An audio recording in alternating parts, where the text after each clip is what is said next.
ನಾನು ಏನು ಮಾಡಿದರೂ ನಡೆಯುತ್ತೆ, ನಾನು ಶ್ರೀಮಂತ, ನಾನೊಂದು ಪ್ರಭಾವಿ ಕುಟುಂಬದ ಸದಸ್ಯ, ನಾನು ರಾಜಕಾರಣಿ, ಏನು ಮಾಡಿದರೂ ನಡೆಯುತ್ತೆ, ನನ್ನನ್ನು ಹಿಡಿಯೋರು ಯಾರು, ನನ್ನ ವಿರುದ್ಧ ಕೇಸ್ ಹಾಕೋರು ಯಾರು? ಈ ರೀತಿ ಅಹಂಕಾರದಿಂದ ದರ್ಪದಿಂದ ಜೀವಿಸಿದ ವ್ಯಕ್ತಿ ಇವತ್ತು ಕೋರ್ಟಿನ ಕಟಕಟೆಯ ಮುಂದೆ ನಿಂತು ಕಣ್ಣೀರು ಹಾಕ್ತಾ ಇರೋದು. ಮಾಡಿದಂಥ ತಪ್ಪುಗಳೆಲ್ಲ ಈಗ ನೆನಪಾಗ್ತಾ ಇದೆ. ಮಾಡಿದ ತಪ್ಪುಗಳನ್ನು ನೆನೆದು ಕಣ್ಣೀರು ಹಾಕ್ತಾ ಇರೋದು. ಸ್ಪಷ್ಟವಾದಂತ ಉತ್ತರ ಸಿಕ್ಕಿದೆ. ಅಹಂಕಾರದ ಮದದಲ್ಲಿ, ಅಧಿಕಾರದ ಮದದಲ್ಲಿ, ದುಡ್ಡಿನ ಮದದಲ್ಲಿ, ಶ್ರೀಮಂತಿಕೆಯ ಮದದಲ್ಲಿ, ಯಾವುದೋ ನಾನು ದೊಡ್ಡ ಕುಟುಂಬಕ್ಕೆ ಸೇರಿದವನು, ನಾನು ಏನು ಮಾಡಿದರೂ ನಡೆಯುತ್ತೆ ಅಂತ ಯಾರಾದರೂ ಭಾವಿಸಿದ್ರೆ ಅಂಥವರಿಗೆ ಕಾಲ ಸ್ಪಷ್ಟವಾದಂಥ ಉತ್ತರವನ್ನು ಕೊಡುತ್ತೆ. ಸರಿಯಾಗಿ ಇನ್ವೆಸ್ಟಿಗೇಷನ್ ಆದರೆ, ಸರಿಯಾಗಿ ಲೀಗಲ್ ಟೀಮ್ ಕೆಲಸ ಮಾಡಿದರೆ ಎಂಥ ಕೇಸು ಕೂಡ ಕನ್ವಿಕ್ಷನ್ ಹಂತಕ್ಕೆ ಹೋಗುತ್ತೆ ಅನ್ನೋದಕ್ಕೆ ಉದಾಹರಣೆ ನಾನು ಯಾಕೆ ಹೇಳ್ತಾ ಇದ್ದೀನಿ ಅಂತಂದರೆ, ಈ ಕೇಸು ಬೆಳಕಿಗೆ ಬಂದಂಥ ಸಂದರ್ಭದಲ್ಲಿ ಬಹಳ ಜನರಿಗೆ ಇದ್ದಂಥ ಗೊಂದಲ, ಪ್ರಶ್ನೆ ಅದೇ ಆಗಿತ್ತು.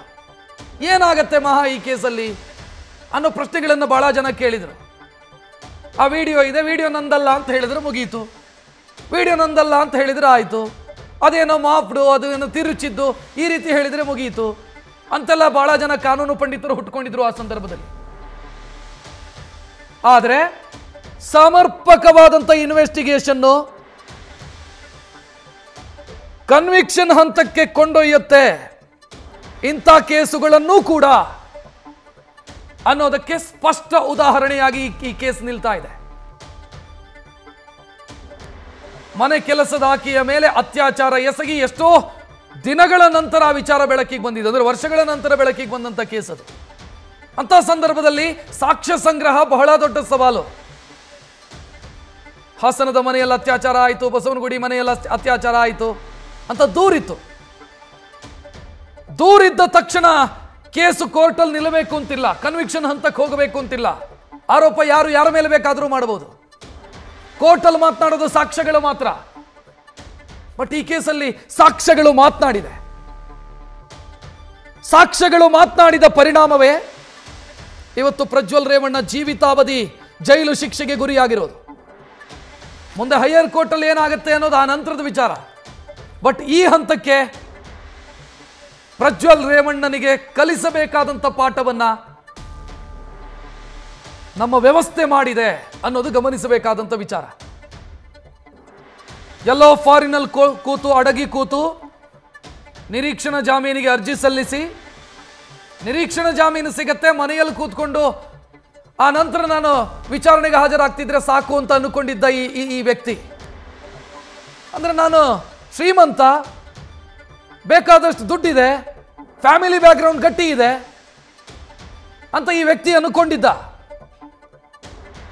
ಆ ರೀತಿ ಅನ್ಕೊಂಡಿರೋದು ನಾನ್ ಸೆನ್ಸ್, ಅದು ಕಲ್ಪನೆಯದು ಅನ್ನೋದು ಈಗ ಗೊತ್ತಾಗ್ತಾ ಇದೆ. ಹಿರಿಯ ವಕೀಲರು ನಮ್ಮ ಜೊತೆಗೆ ಪ್ರಮೀಳಾ ನೇಸರ್ಗಿ ಅವರು ಫೋನ್ ಸಂಪರ್ಕದಲ್ಲಿ. ಮೇಡಮ್ ನಮಸ್ತೆ. ನಮಸ್ಕಾರ. ಬಹುಶಃ ಈ ವಿಚಾರ ತಮ್ಮ ಗಮನಕ್ಕೆ ಬಂದಿರುತ್ತೆ ಅಂತ ನಾನು ಭಾವಿಸ್ತೀನಿ. ಆರಂಭದಿಂದಲೂ ತಾವು ಇದನ್ನ ಒಬ್ಸರ್ವ್ ಮಾಡ್ತಾ ಇದ್ದೀರಿ ಈ ಕೇಸನ್ನ. ಏನ್ ಹೇಳ್ತೀರಿ ಮೇಡಮ್? ಕನ್ವಿಕ್ಷನ್ ಆಗಿ ಶಿಕ್ಷೆಯ ಪ್ರಮಾಣ ಕೂಡ ಪ್ರಕಟ ಆಯ್ತು. ಆಗಿದೆ, ಟ್ರಯಲ್ ಕೋರ್ಟ್ ಅಲ್ವಾ, ಅಪೀಲ್ ಇದೆ. ಇನ್ನು ಹೈಕೋರ್ಟ್ ನಲ್ಲಿ ಏನಾಗುತ್ತೆ, ಸುಪ್ರೀಂ ಕೋರ್ಟ್ ಏನಾಗುತ್ತೆ ನೋಡ್ಬೇಕು. ಯಾಕೆಂದ್ರೆ ನಾನು ಅದರಲ್ಲಿ ಏನ್ ಎವಿಡೆನ್ಸ್ ಬಂದಿದೆ ಅನ್ನೋದನ್ನ ನಾನು ಪ್ರತ್ಯೇಕವಾಗಿ ನೋಡಿಲ್ಲ.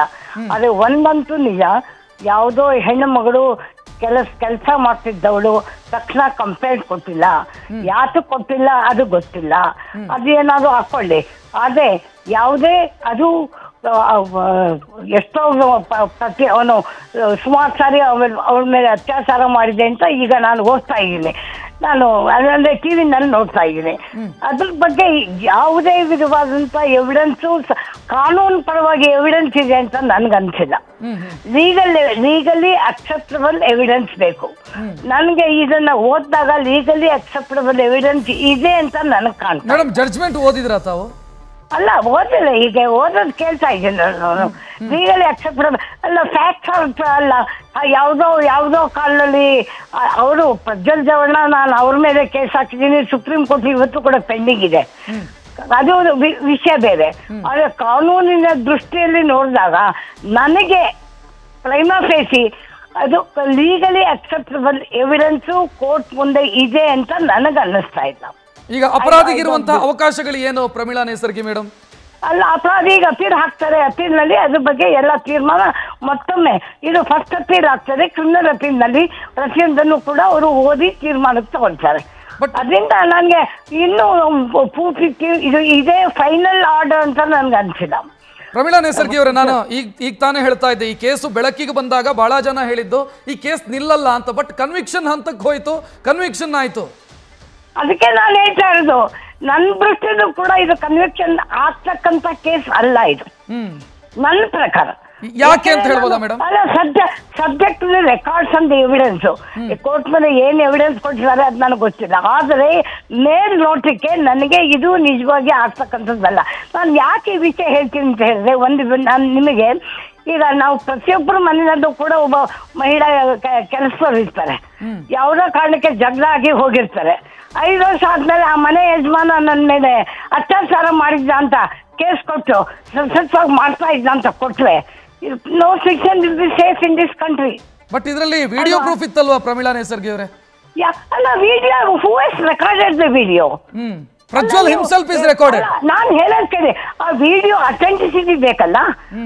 ಅಥೆಂಟಿಸಿಟಿ ಹೆಂಗೆ, ಯಾರು ಮಾಡಿದ್ರು, ಎಲ್ಲಿ ಮಾಡಿದ್ರು, ಅದರ ನಂಬರ್ ಏನು, 65D ಸರ್ಟಿಫಿಕೇಟ್ ಏನು, ಅದೆಲ್ಲ ಬೇಕಲ್ಲ.